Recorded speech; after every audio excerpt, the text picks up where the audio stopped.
loyalty and awards. Why don't you tell people who you are and what you do? Thanks, Dave. I am the ex-CEO and founder of Points International, and currently find myself still hanging around the industry, but spending some time doing some board work and advisory work in the industry and outside the industry. So quite enjoying myself these days. Yeah, it's hard to get out, right? Like even when you get out, you're still here, right? It is a business that's just full of really interesting people and really interesting topics. So easy to stay engaged and interested for sure. So last night was the gala here at the awards ceremony. Special night for you. Okay, so you won, what award was it? Lifetime Achievement Award. Lifetime Achievement Award, right? I mean, does it feel weird to say it? Yeah, usually you talk about those things, they go to either deceased or retired, and I don't really feel like I'm fully retired, but it was a very surprising honor and kind of fun to accept it and spend a bit of time with some old friends and colleagues. So quite a surprise, but good bit of fun. And now you've spent a lot of time, and that's what a Lifetime Achievement Award is for, in this industry. What has changed the most since you started? Yeah, that's a good question. I've been in the business, the loyalty industry, plus or minus 30 years.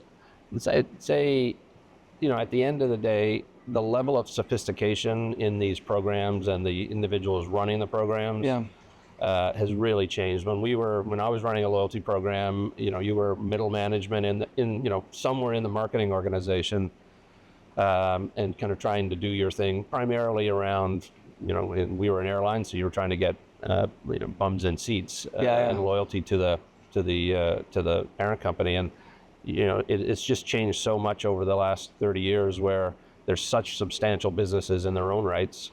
That's led to way more investment, certainly more sophisticated management teams, much louder voices inside their parent organizations, which I think has been fantastic for the industry, fantastic for the members.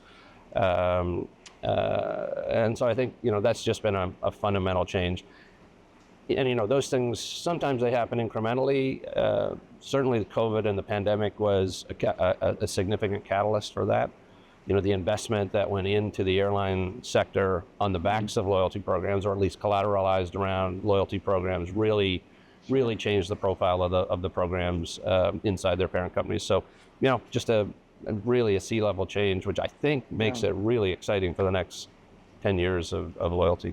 Well, speaking of C-level, you said you're the ex-CEO. What does an ex-CEO do with his time? Yeah, I read a lot of newspapers. I have a much slower morning than I used to, for sure. Lots of golf, and as I say, I sit on a few boards, so try to stay active and engaged from a business standpoint, but no kind of day-to-day running around that I used to quite enjoy, but I'm quite enjoying this new stage for sure. Well, if in your spare time you could invent a time machine and go back to, was it 2000 when you started the company, 2000, right? Yep, go back to 2000 and run into yourself. What's the one or two pieces of advice you would give yourself all the way back then in terms of how to get to where you are now a little bit faster or a little bit more easy?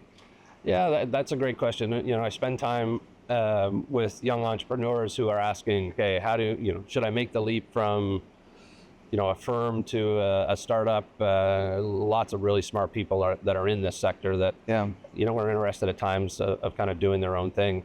So maybe I'd answer it that way as opposed to talking to myself 30 years ago. And typically the advice I give them is do you really have the ability to kind of deal with the ups and downs that inevitably comes with a startup? I had no idea how high the highs would be and how low the lows would be, and I don't think that's for everybody. We all are typically in this sector in larger companies, and there's always a little bit of insulation in terms of how turbulent a career might be. So.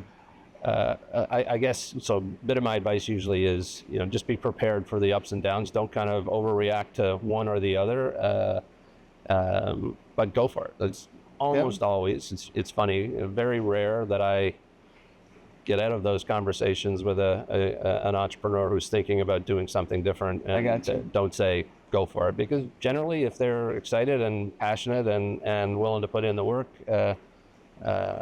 you should give it a go. Yeah. Well, let's talk about that. So suppose you do run into an entrepreneur that says, I'm entrepreneurial, I'm excited to do something for this market. What are some gaps that the market needs to solve from your point of view? In this market, in the loyalty market today, yeah. I'm not sure there's gaps that I would identify that aren't already in place. I think there's some amazing companies out there.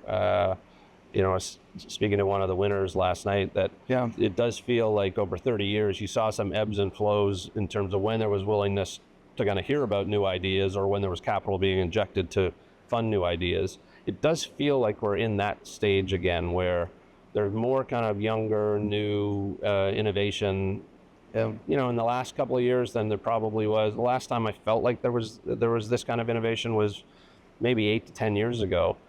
And so, far be it for me to be the one to say this is what's missing. Sure. I think some of these guys that are doing, helping consumers find their way through the redemption cycles, doing some interesting things. The technology allows that, and some of the changes that the airlines in particular have done with the distribution of their products allowed that to happen. I think the status match stuff, just kind of strategy around tier activity is really kind of interesting.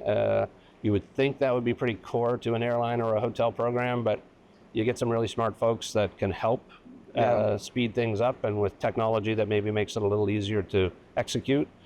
It's like you were talking last night about the idea and the execution there. There seems to be a lot of kind of interesting technologies out there that's helping on the execution side. Yeah. So, maybe that's the gap, is that they're ready to fill with some of these new technologies. I think it's fantastic. And you actually summarized a lot of what I saw and heard at the conference with each of the things that you talked about. So let me ask you one final question, right? So we're out here in the garden, there's koi over here swimming, it's beautiful, but you're half a world away. And it's 100% humidity. It's 100% humidity. The audience can't tell that right now, right? Why did you come to this conference? What made you choose to come here today? Well, part of it was obviously I'd gotten an indication that recognition may happen. Yeah. And, that coupled with the opportunity to kind of jump over and kind of get reacquainted with some old friends and reconnect with the industry is great. I mean, it's obviously a business and a topic that's near and dear to my heart.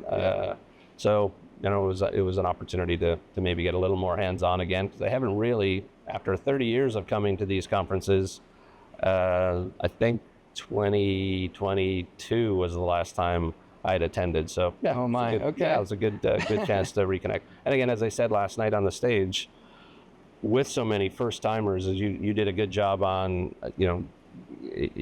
framing the audience in terms of who's been here 1 year or 5 years, et cetera. You have to come to these events, right? And particularly if you're trying to start a business or you're trying to kind of improve your program.